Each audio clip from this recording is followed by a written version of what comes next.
नमस्कार दोस्तों, क्या आप एक अकाउंट के स्टूडेंट हैं और अभी अभी आपने अकाउंट को पढ़ना शुरू किया है मगर आपको अकाउंटिंग के वर्ड समझ में नहीं आते? क्या आपके साथ ये समस्या आती है कि आप अकाउंट पढ़ते हैं, आपको अकाउंट की जो शब्दावली होती है वो समझ में नहीं आती? आज की इस वीडियो को देखने के बाद आपको अकाउंटिंग टर्म्स सब समझ में आने लगेगा, क्योंकि आज हम इसी के बारे में बताने वाले हैं। अक्सर ऐसे स्टूडेंट जो अभी 10th क्लास पास किए हैं और आगे अकाउंट को लेते हैं मगर उनकी समझ में नहीं आता कि अकाउंट की टर्मिनोलॉजी क्या होती है। ऐसे में बहुत सारे स्टूडेंट को कंफ्यूजन होता है। तो अगर आपको भी ऐसी कंफ्यूजन है तो इस वीडियो को एंड तक देखिए। दोस्तों, जैसे हम साइंस लेते हैं तो उसके कुछ अपनी टर्मिनोलॉजी होती है, कुछ वर्ड होते हैं। उसी की तरह अकाउंट्स के भी कुछ टर्म्स होते हैं, उसको हम यूज करते हैं अपने बिजनेस में अकाउंटिंग करने के लिए।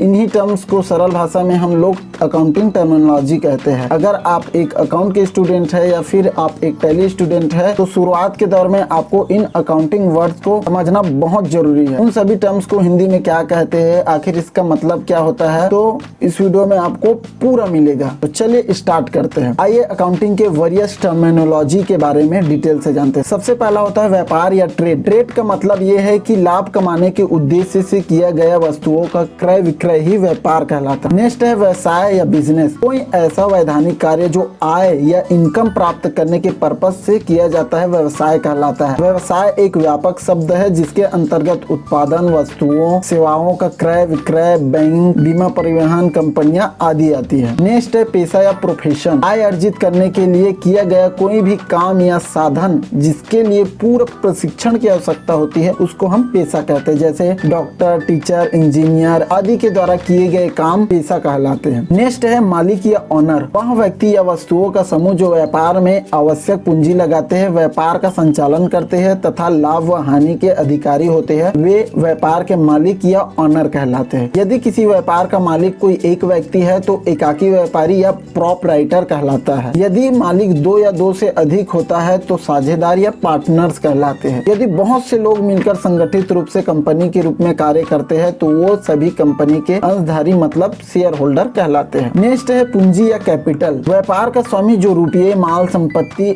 आदि चीजें व्यापार में लगाता है उसको हम पूंजी कहते हैं। नेक्स्ट है माल या गुड्स। माल उस वस्तु को कहते हैं जिसका क्रय और विक्रय व्यापार में किया जाता है। माल के अंतर्गत वस्तुओं के निर्माण हेतु प्राप्त सामग्री हो सकते हैं। जैसे विक्रेता द्वारा खरीदा गया कपड़ा उस व्यापारी के लिए गुड्स या माल है। नेक्स्ट है आहरण या ड्राइंग। व्यापार का स्वामी अपनी निजी खर्च के लिए समय समय पर व्यापार में से जो रुपये या फिर माल निकालता है वहाँ उसका आहरण या निजी खर्च कहलाता है। नेक्स्ट है क्रय या परचेस। वे सभी आइटम्स जिसको सेल करने के पर्पज से खरीदा जाता है परचेस कहलाता है। व्यापार में माल उधार या फिर नगद खरीदा जा सकता है। नेक्स्ट है विक्रय या सेल। वे सभी आइटम जिसको हम सेल करते हैं सेल कहलाती है। मतलब कि जो माल बेचा जाता है उसको हम विक्रय कहते हैं। आपको बता दूं कि जो माल नगद बेचा जाता है उसको नगद विक्रय मतलब कैश सेल कहते हैं और जो माल उधार बेचा जाता है उसको हम क्रेडिट सेल कहते हैं। रहतिया या स्टॉक। वे सभी आइटम जिनको हमने अभी तक नहीं बेचा है वो हमारा स्टॉक कहलाता है। और दूसरी भाषा में ये कह सकते हैं कि वे सभी आइटम्स जो अभी मेरे गोडाउन में है जिसको मैंने अभी सेल आउट नहीं किया है स्टॉक कहलाता है। साल के अंत में जो माल बिके रह जाता है उसको हम क्लोजिंग स्टॉक कहते हैं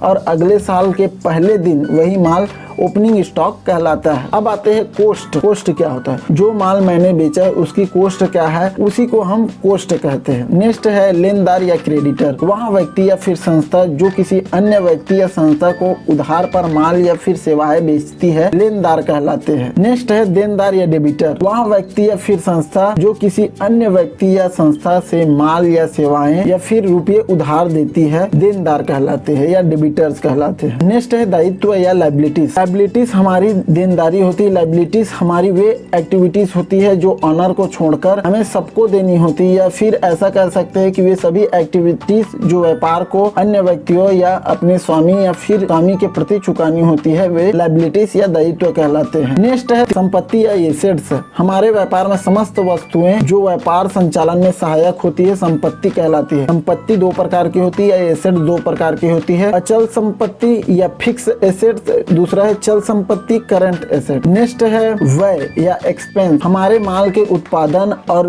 उसे बेचने में जो भी खर्च आते हैं उसे व्यय या एक्सपेंसेस कहते हैं। अब नेक्स्ट है राजस्व या रेवेन्यू, गुड्स या सर्विस को मार्केट में सेल करने पर उससे जो प्राप्ति होती है उसको ही हम राजस्व या रेवेन्यू कहते हैं। अब जानते हैं डिस्काउंट या छूट, व्यापारी द्वारा अपने कस्टमर को दी जाने वाली रियासत की डिस्काउंट कहलाती है। मैं टैली कोर्स कर रहा हूँ मगर मुझे अकाउंटिंग की समझ बिल्कुल नहीं है, क्या मैं टर्म्स के बिना जाने टैली सीख सकता हूँ? ऐसा सवाल भी आपके माइंड में आता होगा, तो इसका जवाब मैं आपको बताना चाहूंगा। अगर आप अकाउंट के टर्म्स को ही नहीं जानोगे तो टैली को कैसे जानोगे? अगर आप लोगों को डेबिट, क्रेडिट, एक्सपेंसिव क्या है, इसके लिए आपको अकाउंटिंग की सभी शब्दावली को जानना बहुत जरूरी है। इस वीडियो को पूरा एंड तक देखिए, आप लोगों को टैली के जो टर्म्स है उसके जो हिंदी परिभाषा को आसानी से समझ सकते हो। तो आशा करता हूँ वीडियो आप लोगों को अच्छा पसंद आया होगा, अच्छा लगा होगा तो अपने दोस्तों के साथ शेयर जरूर कीजिए जो टैली या डीसीए या कोपा की पढ़ाई कर रहे हैं। और अकाउंटिंग से संबंधित कोई भी परेशानी हो तो हमें कमेंट करके जरूर पूछ सकते हो, बिल्कुल हम आप लोगों का रिप्लाई देंगे। मिलते हैं नए वीडियो में, तब तक के लिए अपना ख्याल रखिए। जय हिंद, जय भारत, जय छत्तीसगढ़।